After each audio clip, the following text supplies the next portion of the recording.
అందరికీ నమస్కారం అండి. ఈరోజు మీ హైమా రచించిన రిటైర్మెంట్ తరువాత అనే కథతో మళ్ళీ మీ ముందుకు వచ్చేసానండి. ఇక కథలోకి వెళ్దాం. ఉదయం గడియారం 6 గంటలు చూపిస్తోంది. పట్టణం ఇంకా పూర్తిగా మేల్కొనలేదు. రోడ్డు పక్కన ఉన్న పార్కులో మాత్రం 2 60 ఏళ్ల వయసున్న వ్యక్తులు నెమ్మదిగా నడుస్తున్నారు. ఒకరి పేరు రామనాథం, మరొకరు సూర్యనారాయణ. 40 ఏళ్లకు పైగా ఇద్దరూ ఒకే ప్రభుత్వ శాఖలో ఉద్యోగం చేశారు. ఒకే రోజున ఉద్యోగంలో చేరారు. ఒకే రోజు పదోన్నతులు పొందారు. ఇక ఇప్పుడు ఇద్దరూ ఒకే రోజున రిటైర్ అవ్వబోతున్నారు. ఆ రోజు ఉదయం పార్కులో, అరే, రేపటితో మనం ఫ్రీ బర్డ్స్ రా, ఉద్యోగం నుంచి ఫ్రీ అవుతున్నాము అన్నారు సూర్యనారాయణ నవ్వుతూ రామనాథంతో. నిజమేరా, నిజంగానే ఫ్రీ బర్డ్స్మే, ఉద్యోగం నుంచి, కాని జీవితం నుంచి కాదు కదా అన్నారు రామనాథం. అదేంటి? రిటైర్మెంట్ అంటే బాధ్యతలు అయిపోయాయని కాదు కదా, కొత్త బాధ్యతలు మొదలయ్యాయి అని. సూర్యనారాయణ నవ్వేశాడు. నువ్వెప్పుడు లైఫ్ని ఇంత సీరియస్గా ఆలోచిస్తావేంట్రా అన్నారు సూర్యనారాయణ నవ్వుతూ. రామనాథం కూడా నవ్వుతూ, అది అలవాటైపోయిందిరా. అలా మాట్లాడుకుంటూ ఇద్దరూ నడుస్తూనే ఉన్నారు. కొద్దిసేపటి తర్వాత సూర్యనారాయణ అడిగాడు, రిటైర్మెంట్ డబ్బు ఎంతొస్తుందంటావురా మనకి? అన్నీ కలిపి దాదాపు 70 లక్షలు వస్తుందేమోరా. బాగుంది. నువ్వేం చేస్తావురా ఆ డబ్బుతో? రామనాథం ఒక్క క్షణం కూడా ఆలోచించలేదు. నేను ముందే ప్లాన్ చేశానురా. కొంత డబ్బు మా ఇద్దరి కోసం, కొంత మెడికల్ ఎమర్జెన్సీ కోసం, కొంత ఫిక్స్డ్ డిపాజిట్ చేసుకుంటాము. మిగతాది ఇద్దరు కొడుకులకు సమానంగా పనిచేస్తాన్రా. సూర్యనారాయణ ఆశ్చర్యంగా చూశాడు. ఇంకా నీకెందుకురా డబ్బు? కొడుకులున్నారు కదా చూసుకోటానికి. రామనాథం ప్రశాంతంగా నవ్వాడు. చూసుకుంటారు. నాకు నా పిల్లల మీద నమ్మకం ఉంది. కానీ మనం మన పిల్లల్ని ప్రేమించటం ఒకటి, మన జీవితాన్ని పూర్తిగా వాళ్ల మీద ఆధారపడేలా చేసుకోవటం ఇంకొకటి. అలా ఉన్నదంతా వాళ్ళకి పెట్టేసి వాళ్ల మీద ఆధారపడటం నాకు నచ్చదురా. సూర్యనారాయణ నవ్వేశాడు. నువ్వు చాలా అనుమానపు మనిషివిరా. నేనైతే ₹1 కూడా ఉంచుకోను. నా ఇద్దరు కొడుకులే నా ఆస్తి. రామనాథం ఏమీ అనలేదు. స్నేహితుడి మనసు నొప్పించాలని అనుకోలేదు. కాని అతని మనసులో ఒక చిన్న ఆందోళన మాత్రం మొదలైంది. అలా మాట్లాడుకుంటూ ఇద్దరూ వాకింగ్లు పూర్తి చేసుకుని ఎవరిళ్లకు వారు చేరుకున్నారు. రామనాథం ఇంట్లో అడుగు పెట్టగానే, తాతయ్య వచ్చేశారు అని ఇద్దరు మనవళ్లు పరిగెత్తుకుంటూ వచ్చారు. తాతయ్య, రేపు మీకు చివరి ఆఫీసా? అవును నాన్నా. అయితే ఇక ప్రతిరోజు మాతో ఆడుకుంటారా? రామనాథం నవ్వుతూ ఇద్దరిని ఎత్తుకున్నాడు. ఆడుకుంటాను, కాని రోజు మనం ముందు హోంవర్క్ చేసేసుకుందాం, తర్వాత ఆడుకుందాం. అయ్యో తాతయ్య అని ఇద్దరూ నవ్వేశారు. వంటగదిలో నుంచి భార్య లక్ష్మి అప్పుడే బయటకొచ్చింది. వచ్చారా? టీ తాగుతారా? మనిద్దరం కలిసి తాగుదాం. లక్ష్మి నవ్వింది. 40 ఏళ్ల దాంపత్యం. ఇద్దరి మధ్య పెద్దగా మాటలు అవసరం ఉండవు. కాని ఒకరి మనసు ఇంకొకరికి అర్థమవుతుంది. రామనాథం లక్ష్మి దంపతులకు 2 కొడుకులు, 2 కోడళ్లు.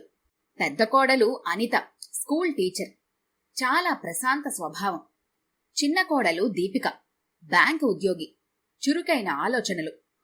ఇద్దరూ చదువుకున్నవాళ్లే, కాని ఎప్పుడూ పెద్దలు మాట్లాడుతుంటే మధ్యలో జోక్యం చేసుకునేవాళ్లు కాదు. ఇంట్లో అందరూ కలిసి భోజనం చేయటం వారికి ఒక అలవాటు.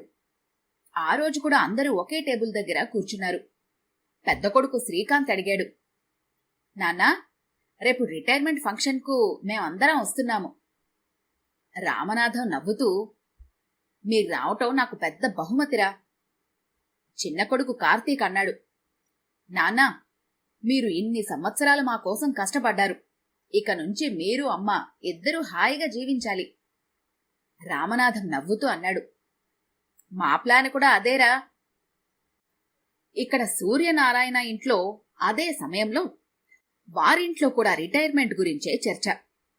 భార్య కమల టీ తీసుకొచ్చింది. ఏవండి, రేపు రిటైర్ అవుతున్నారు. ఇక మనం ఏం చేద్దామండి? సూర్యనారాయణ నవ్వుతూ, మనకేం పని, కొడుకుల దగ్గర హాయిగా ఉంటాము. కమల మెల్లగా అడిగింది, మరి రిటైర్మెంట్ డబ్బు గురించి ఆలోచించారా? ముందే ఆలోచించాను. ఏం నిర్ణయించారేమిటి? మనకు మాత్రం ఎవరున్నారు కమల? మొత్తం 2 కొడుకులకు సమానంగా పంచేస్తాను. కమల ఒక్కసారిగా ఆశ్చర్యపోయింది. అంతా పంచేస్తారా? అవును. మరి మన కోసం అంటూ? మన పిల్లలే మన ఆస్తి. కమల కాసేపు మౌనంగా ఉంది. అది కాదండి, కొంచెమైనా మన పేరు మీద ఉంచుకుందామండి. రేపు మన ఆరోగ్యం అది. సూర్యనారాయణ మాట మధ్యలోనే ఆపేశాడు. అంత అనుమానం ఎందుకు కమలా నీకు? మన పిల్లలు మనల్ని రోడ్డు మీద పడేస్తారనుకుంటున్నావా ఏమిటి? కమల వెంటనే తలూపింది.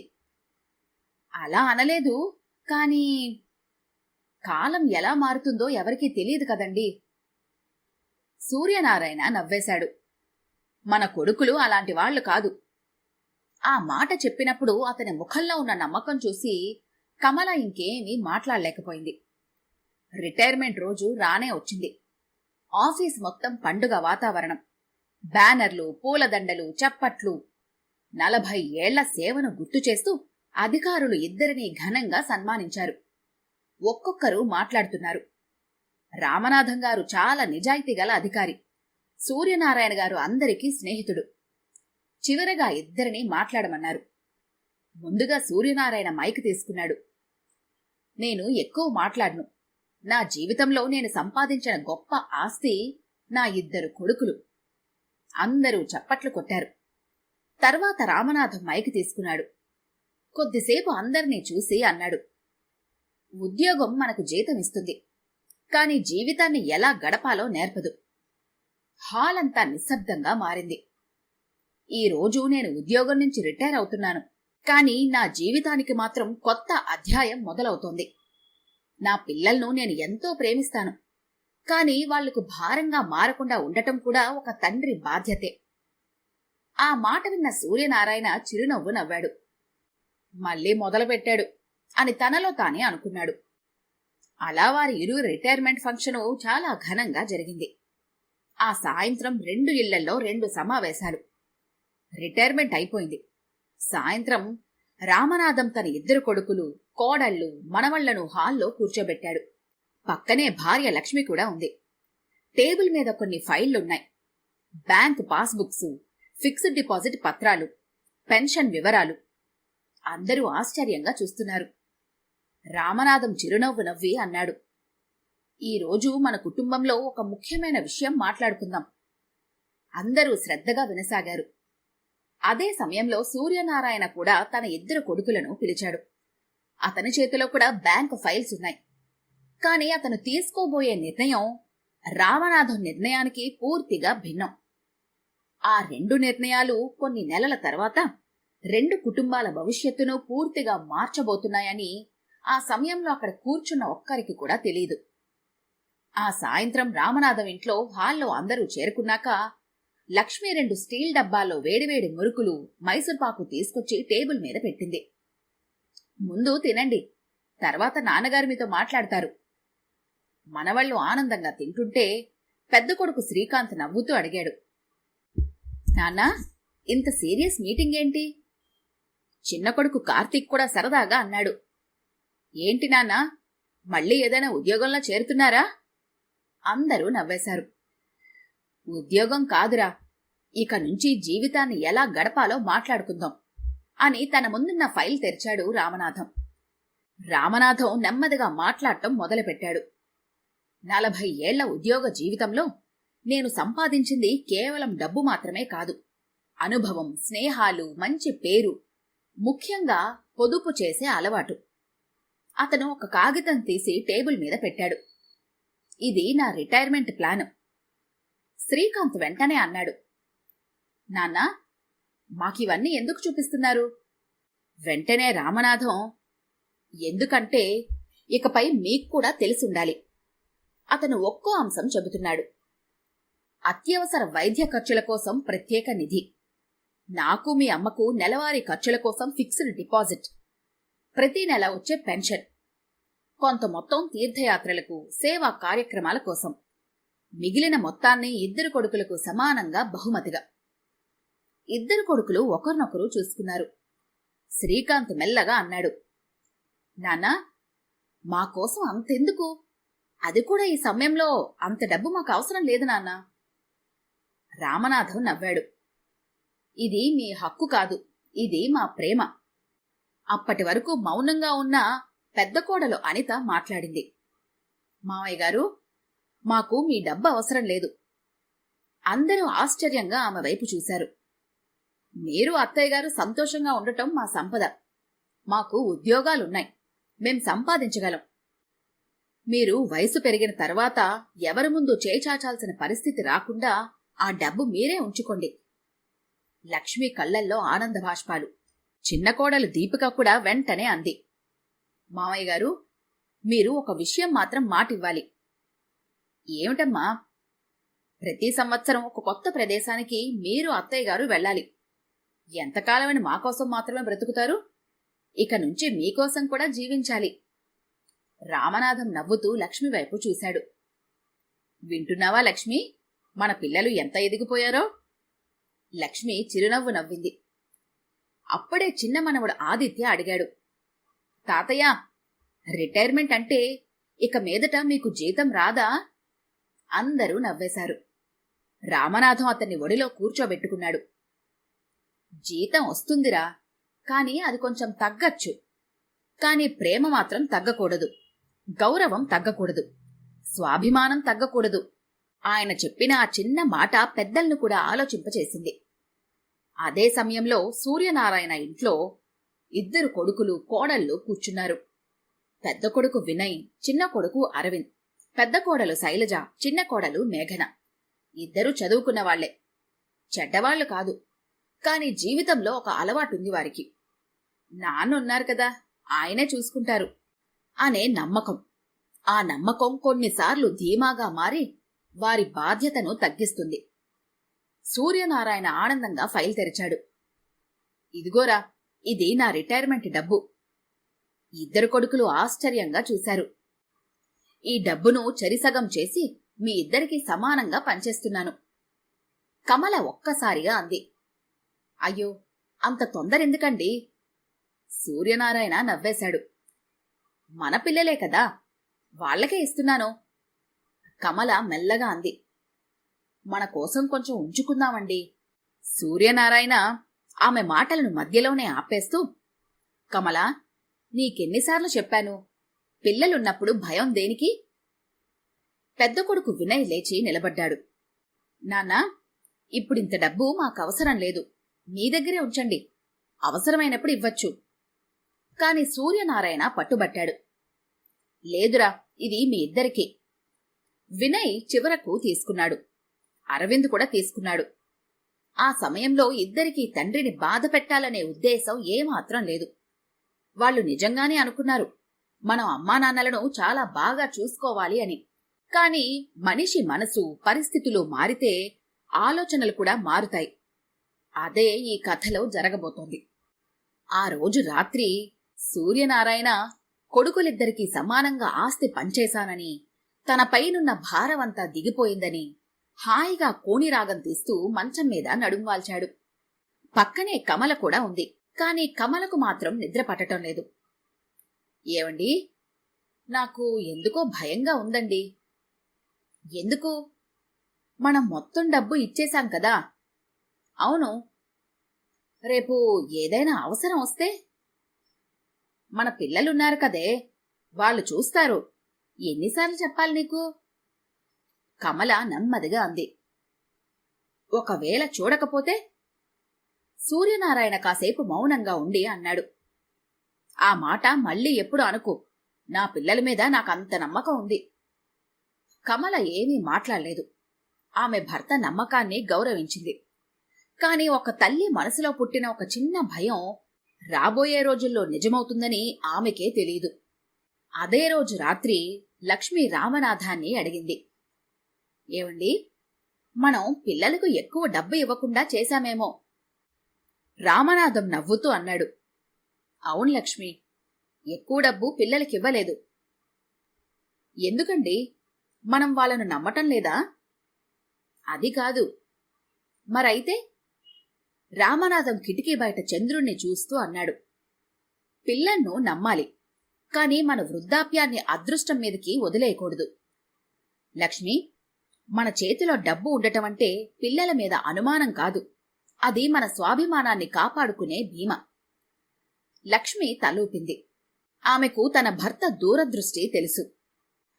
కాలం తన పని తాను చేసుకుపోతోంది. 3 నెలలు పూర్తయ్యాయి.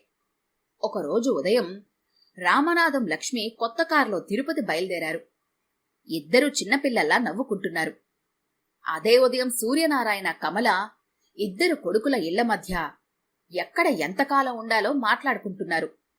రామనాథం జీవితంలో ప్రతిరోజు ఒక కొత్త అనుభవం.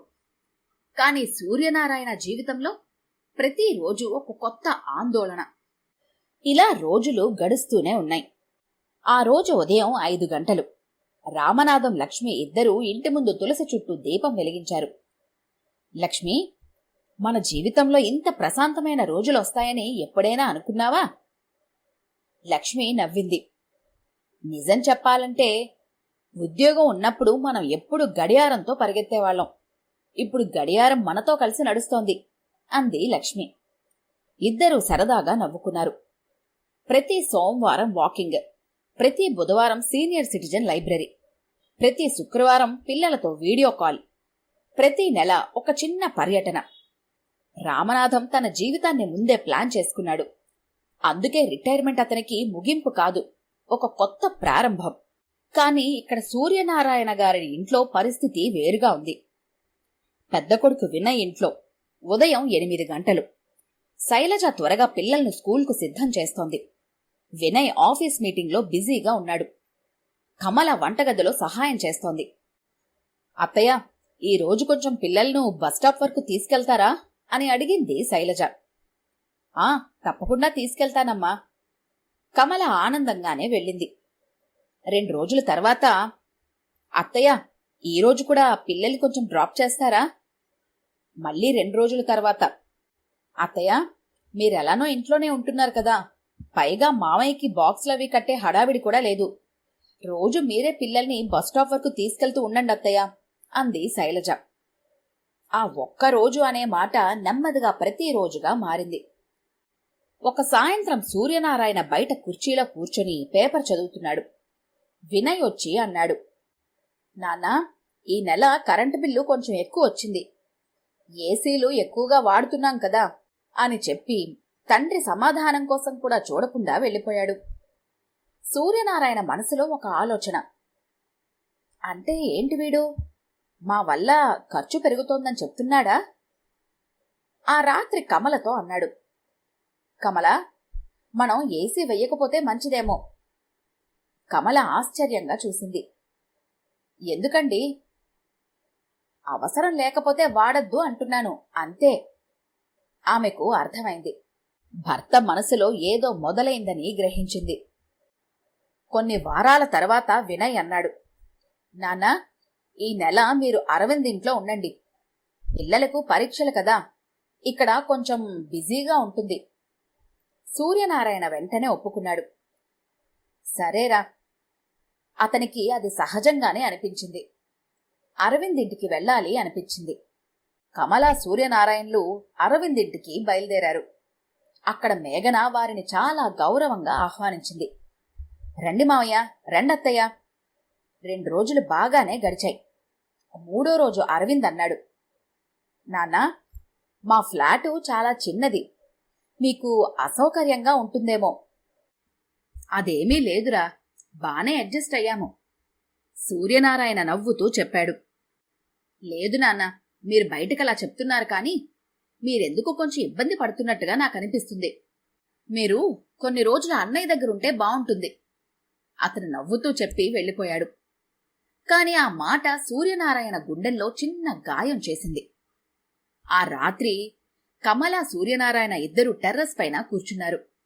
కమల మెల్లగా అడిగింది, ఏమండి, గమనించారా? ఏమిటి?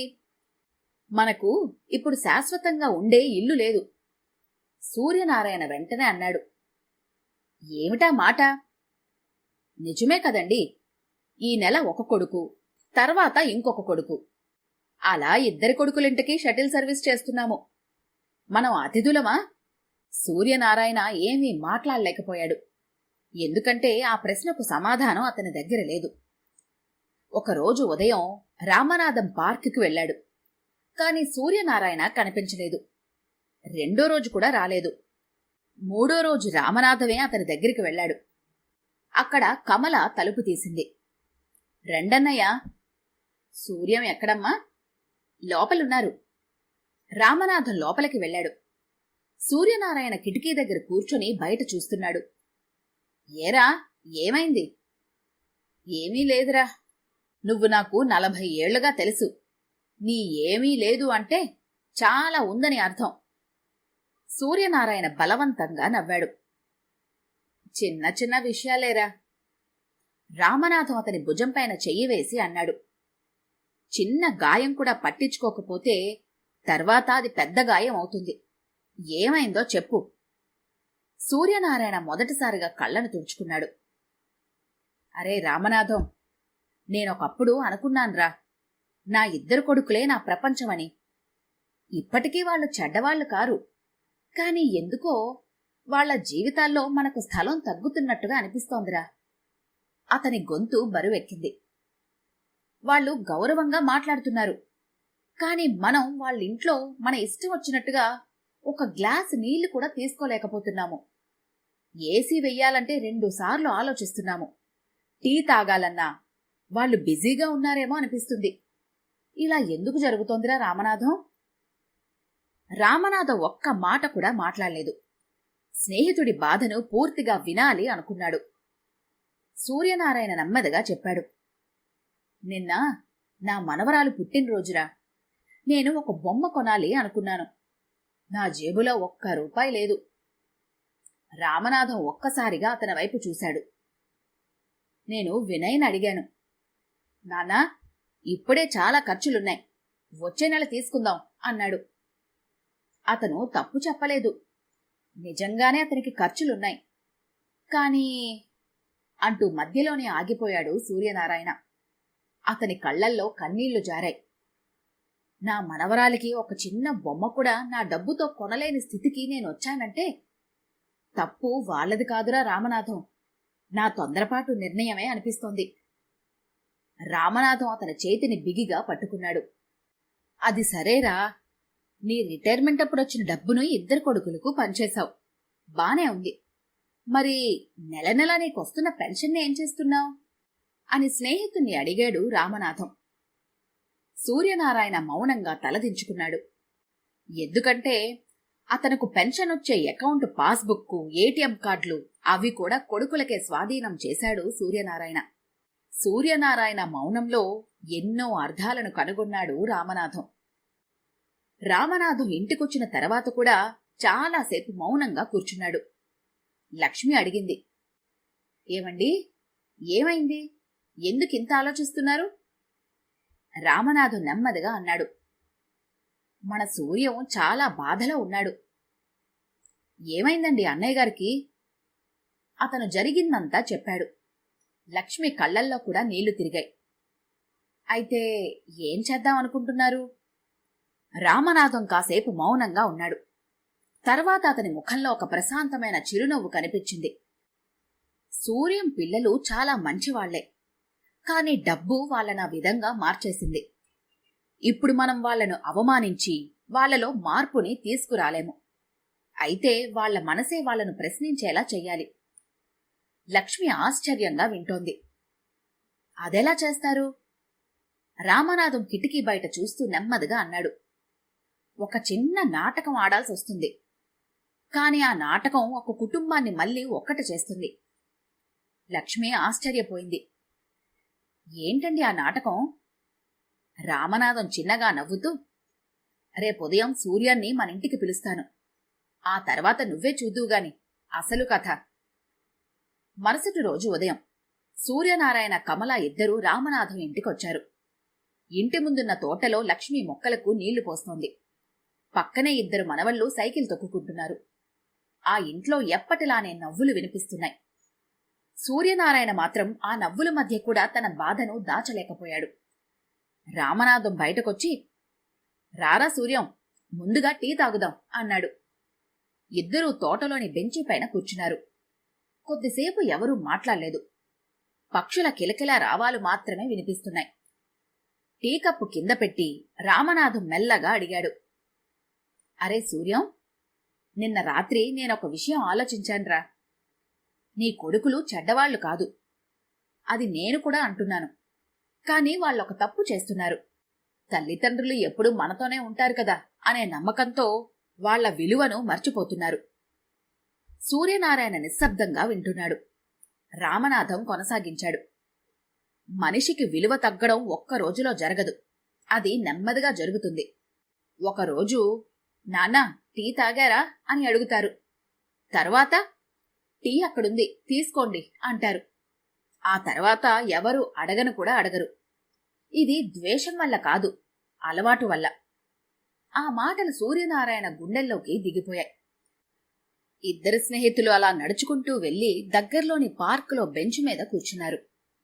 కొద్దిసేపు ఇద్దరూ మౌనంగా ఉన్నారు. తర్వాత రామనాథం మాట్లాడడం ప్రారంభించాడు. అరే సూర్యం, ఒక ప్రశ్న అడుగుతాను, నిజం చెప్పరా. నువ్వు నీ ఇద్దరు కొడుకులను ప్రేమించావా? ప్రాణం కంటే ఎక్కువగా ప్రేమించాన్రా, ఆ విషయం నీకు కూడా తెలుసు. వాళ్ళు కూడా నిన్ను ప్రేమిస్తున్నారా?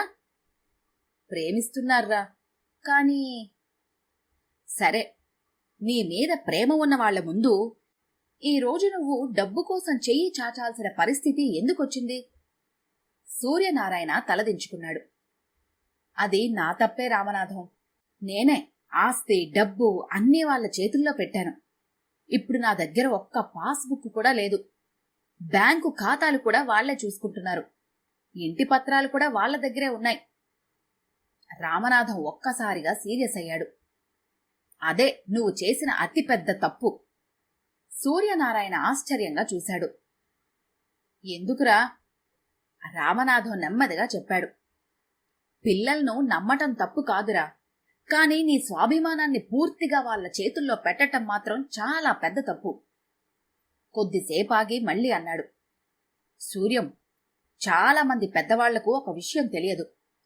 పిల్లలు తల్లిదండ్రులను నిర్లక్ష్యం చేసినప్పుడు చట్టం వాళ్లను శిక్షిస్తుంది. ఆస్తి బదిలీలు, డబ్బు, హక్కుల గురించి కూడా చట్టపరంగా సహాయం పొందే మార్గాలు చాలా ఉన్నాయి. ముందు మనం ఒక పని చేద్దాం. నీ దగ్గర ఉన్న అన్ని వివరాలు రాసుకో.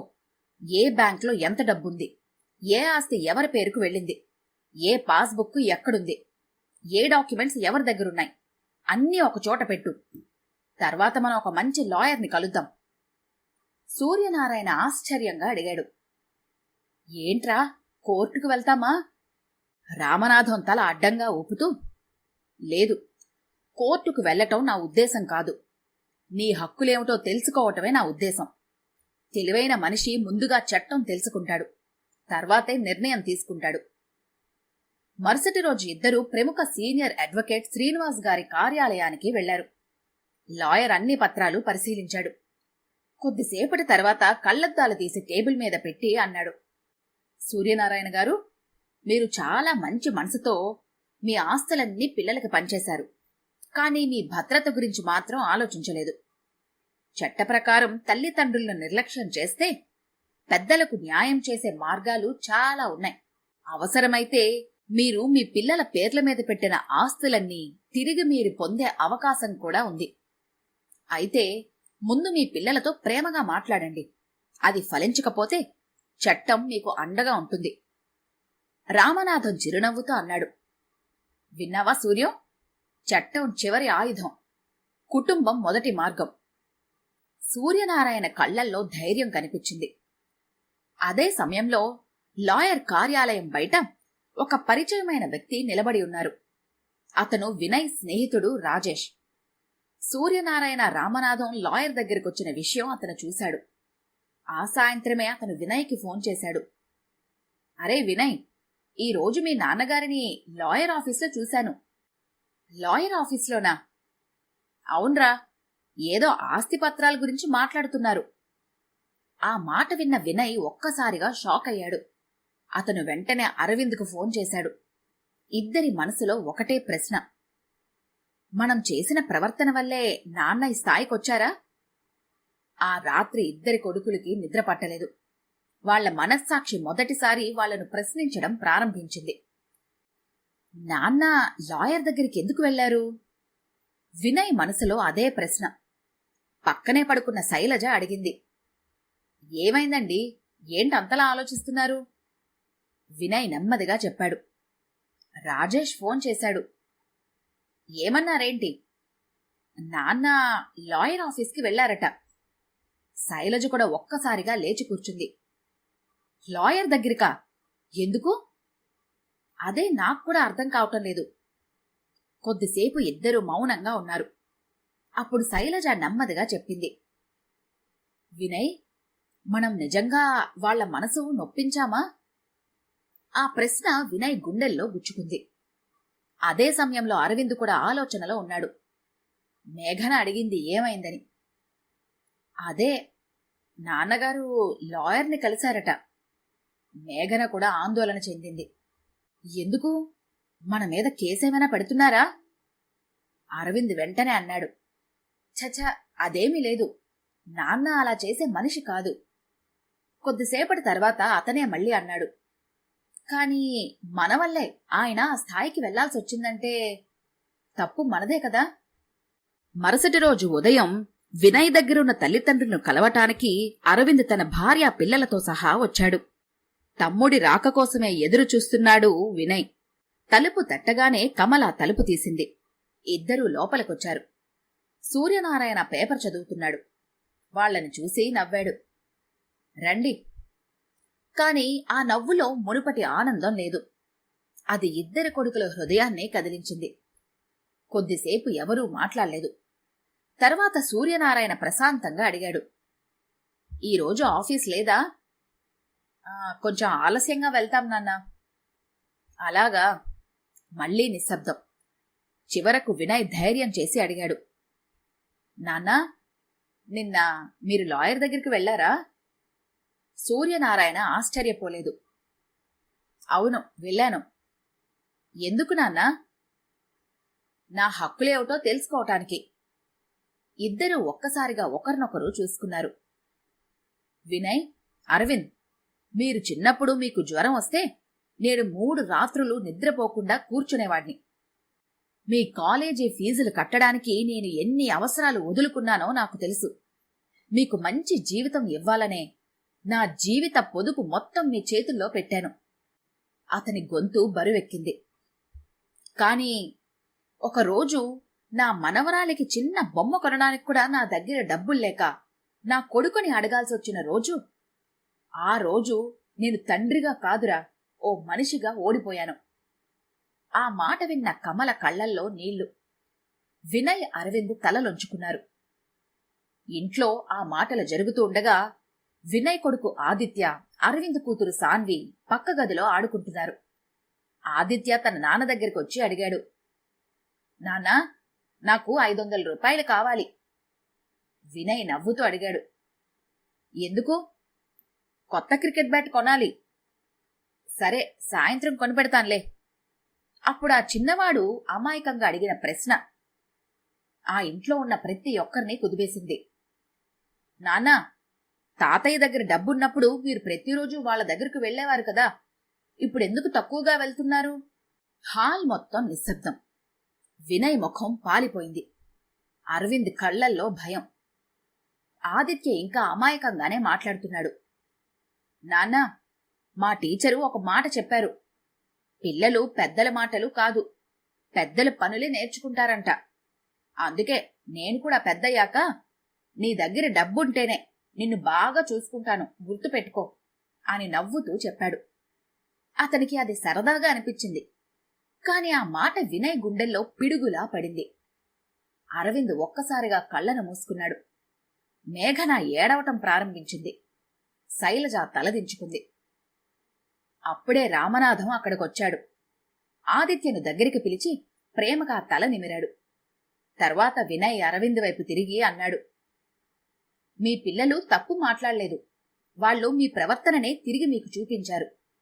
ఇప్పుడు చెప్పండి, 20 సంవత్సరాల తర్వాత మీ పిల్లలు మీతో కూడా ఇలానే ప్రవర్తిస్తే మీకెలా ఉంటుంది? ఆ ప్రశ్నకు ఇద్దరి దగ్గర సమాధానం లేదు. వినయ్ ఒక్కసారిగా తండ్రి కాళ్ల దగ్గర కూర్చున్నాడు. నాన్నా, మమ్మల్ని క్షమించండి. అరవింద్ కూడా ఏడుస్తూ, మేం మీకు అన్యాయం చేశాం అన్నాడు. సూర్యనారాయణ మాత్రం వెంటనే ఏమీ మాట్లాడలేదు. అతను రామనాథం వైపు చూశాడు. రామనాథం నెమ్మదిగా తల ఊపాడు. తప్పు తెలుసుకోవటం మొదటి అడుగు, దాన్ని జీవితాంతం సరిదిద్దుకోవటం రెండో అడుగు. ఆ మాటతో ఆ ఇంట్లో అందరి కళ్ళు తడిశాయి.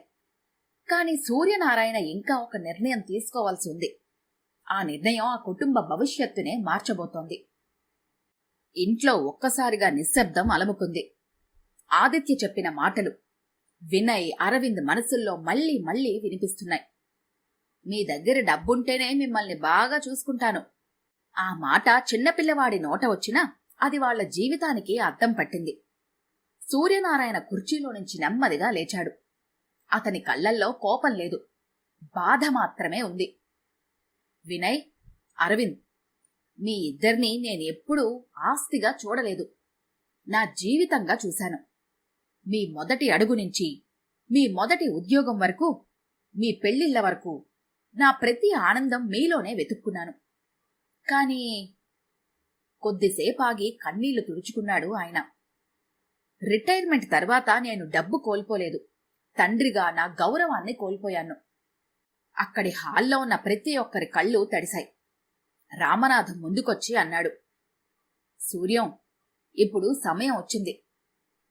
సూర్యనారాయణ తలూపాడు. రామనాథం తన బ్యాగ్లో నుంచి ఒక ఫైల్ బయటకు తీశాడు. వినయ్, అరవింద్ ఆశ్చర్యంగా చూశారు. ఇది సీనియర్ అడ్వకేట్ శ్రీనివాస్ గారు తయారు చేసిన పత్రాలు. మీ నాన్నగారి ఆస్తులు, బ్యాంకు ఖాతాలు, డిపాజిట్లు, పాస్బుక్స్, డాక్యుమెంట్లకు సంబంధించిన జాబితా. అతను ప్రశాంతంగా కొనసాగిస్తున్నాడు. మీ నాన్నగారు ప్రేమతో మీకిచ్చారు, కాని ఆయన భద్రతను కోల్పోయారు. అందుకే ముందుగా అన్ని పత్రాలు, పాస్బుక్స్, బ్యాంకు చెక్బుక్స్, లాకర్కి తాళాలు ఆయన దగ్గరికి తిరిగి రావాలి. హాల్ మొత్తం నిశ్శబ్దంగా మారింది. రామనాథం వినయ్, అరవింద్ వైపు చూస్తూ అన్నాడు, మీ ఇద్దరూ చదువుకున్నవాళ్లు కాబట్టి ఒక విషయం తెలుసుకోవాలి. తల్లిదండ్రులు తమ ఆస్తిని పిల్లలకు ప్రేమతో ఇచ్చారని వాళ్లను నిర్లక్ష్యం చేసే హక్కు ఎవ్వరికీ ఉండదు. పెద్దలను రక్షించడానికి చాలా చట్టాలున్నాయి. అవసరమైతే ఆస్తి బదిలీని కూడా కోర్టు పరిశీలించే అవకాశం ఉంటుంది. కాని మేము కోర్టుకు వెళ్లాలి అని రాలేదు. మీ నాన్నగారి హక్కులు ఆయన చేతుల్లో ఉండాలని మాత్రమే కోరుకుంటున్నాము. వినయ్ ఒక్క క్షణం కూడా ఆలస్యం చెయ్యలేదు. అతను తన బ్యాగ్ తెరిచాడు. అందులో ఉన్న ఇంటి registration file, bank passbooks, fixed డిపాజిట్ల రసీదులు, చెక్ బుక్లు, ఏటీఎం కార్డు అన్నీ తీసి తండ్రి ముందు టేబుల్ మీద పెట్టాడు. ఏడుస్తూ అన్నాడు, నాన్నా, ఇవి మీవే. ఇవి ఎప్పుడు మీ దగ్గరే ఉండాలి. మేము కొడుకులుగా విఫలమయ్యాము. అరవింద్ ఇంటికి వెళ్లి అరగంటలో తిరిగొచ్చాడు. తన దగ్గరున్న అన్ని పత్రాలు తీసుకొచ్చి తండ్రి చేతిలో పెట్టాడు. నాన్నా, ఈ రోజు నుంచి మీ సంతకం లేకుండా, మీ అనుమతి లేకుండా మీ డబ్బు గురించి మేమెప్పుడూ మాట్లాడము. మీరు మమ్మల్ని నమ్మారు. ఆ నమ్మకాన్ని మేమే దెబ్బతీశాము. శైలజ ముందుకొచ్చి కమల చేతులు పట్టుకుంది. అత్తయ్య, క్షమించండి. మీరు చేసే ప్రతి పనిని ప్రేమగా కాకుండా బాధ్యతగా తీసుకున్నాను. మేఘన కూడా ఏడుస్తూ అంది, మావయ్య, మీరు టీ అడిగినా కొన్నిసార్లు తర్వాతిస్తాను అన్నాను. ఈ రోజు ఆ ఒక్క మాట ఎంత బాధ పెట్టిందో నాకు అర్థం అవుతుంది. కమల ఇద్దరినీ దగ్గరకు తీసుకొని, అయ్యిందేదో అయ్యింది, ఇక ఆ మాటలన్నీ వద్దులే అమ్మా అని కన్నీళ్లతో నవ్వింది. అందరూ ఇప్పుడు తండ్రి ఏమంటారో అని ఎదురు చూస్తున్నారు. సూర్యనారాయణ ఫైలు తెరిచి చూశాడు. తర్వాత కొడుకులిద్దరి వైపు చూసి నవ్వాడు. ఈ పత్రాలు నాకు తిరిగి రావటం ఆనందమే, కాని నాకు కావాల్సింది ఇవి కాదు. అతను ఒక్కొక్కరిని చూస్తూ అన్నాడు, ఇక నుంచి మేం మీకు భారంగానో బాధ్యతగానో మీ దగ్గర ఉండాలి అనుకోవటం లేదు. మేము మీకు కొంచెం దగ్గరలోనే వేరే ఇల్లు తీసుకుంటాము. అక్కడికి ప్రతి ఆదివారం మనుషులు దూరంగా ఉంటేనే ప్రేమలు ఆప్యాయతలు పెరుగుతాయి. కాని ప్రతి ఆదివారం ఆ ఇంట్లో మనమందరం కలిసి భోంచెయ్యాలి. ప్రతి పండుగ అందరం కలిసి జరుపుకోవాలి. మీ పిల్లలకు తాతయ్య నాన్నమ్మలు భారమని కాదు, భాగ్యమని నేర్పాలి. వినయ్, అరవింద్ ఇద్దరూ మాటిస్తున్నాం నాన్న అన్నారు. 6 నెలల తర్వాత ఒక ఆదివారం నాడు సూర్యనారాయణ ఇంటి ముందు 2 కార్లాగాయి. వినయ్ కుటుంబం, అరవింద్ కుటుంబం. మనవళ్లు పరిగెత్తుకుంటూ తాతయ్య అంటూ లోపలికొచ్చారు. కమల చేసిన పూర్ణం బూరెల వాసన ఇల్లంతా పరుచుకుంది. వంటగదిలో ఈసారి కోడళ్లు వంట చేస్తున్నారు. కమల కుర్చీలో కూర్చొని మనవరాలికి కథ చెప్తోంది. సూర్యనారాయణ బయట వరండాలో కూర్చొని పేపర్ చదువుతున్నాడు. వినయ్ వచ్చి, నాన్నా, మందులు టైంకి వేసుకుంటున్నారా అడిగాడు. అరవింద్ నవ్వుతూ, సాయంత్రం పార్కుకెళ్దాం నాన్న అందరం అన్నాడు. ఆ హడావిడంతా చూస్తూ అప్పుడే అక్కడికొచ్చిన రామనాథం ఆ దృశ్యం చూసి మెల్లగా చిరునవ్వు నవ్వాడు. సూర్యనారాయణ దగ్గరకొచ్చి అన్నాడు, అరే రామనాథం, నువ్వు నా ఆస్తిని కాపాడలేదురా, నా కుటుంబాన్ని కాపాడావు. రామనాథం అతని భుజంపైన చెయ్యవేసి అన్నాడు, అరే సూర్యం, ప్రేమతో కూడిన కుటుంబం ఉంటే వృద్ధాప్యం కూడా ఒక పండుగలా ఉంటుందిరా. ఇద్దరూ నవ్వుకున్నారు. పార్క్ వైపు నడవసాగారు. వెనక నుంచి మనవళ్లు కూడా పరిగెత్తుకుంటూ, తాతయ్య మేము వస్తాం అంటూ వాళ్ల చేతులు పట్టుకున్నారు. సూర్యనారాయణ కొడుకులు కూడా వారి వెంట నడిచారు. సూర్యాస్తమయం బంగారు కిరణాలు ఆ 3 తరాల మీద ఒకేలా పడ్డాయి. ఆ క్షణంలో డబ్బు గెలవలేదు, ప్రేమ గెలిచింది. తల్లిదండ్రులకు ఆస్తి కంటే ఆత్మ గౌరవం ముఖ్యం. పిల్లలకు ఆస్తి ఇవ్వచ్చు, కాని వృద్ధాప్య భద్రతను మాత్రం ఎప్పుడూ వదులుకోకూడదు. కుటుంబాన్ని నిలబెట్టేది డబ్బు మాత్రమే కాదు, పరస్పర గౌరవం, బాధ్యత, ప్రేమ. అంతేకాదు, పిల్లలు మన మాటలే కాదు, మన ప్రవర్తనను కూడా వారసత్వంగా తీసుకుంటారు. జాగ్రత్త. ఈ కథ గనుక మీకు నచ్చినట్లయితే లైక్ చేయండి, షేర్ చేయండి. మరిన్ని ఇంట్రెస్టింగ్ కథల కోసం మా ఛానల్ని తప్పకుండా సబ్స్క్రైబ్ చేసుకోండి.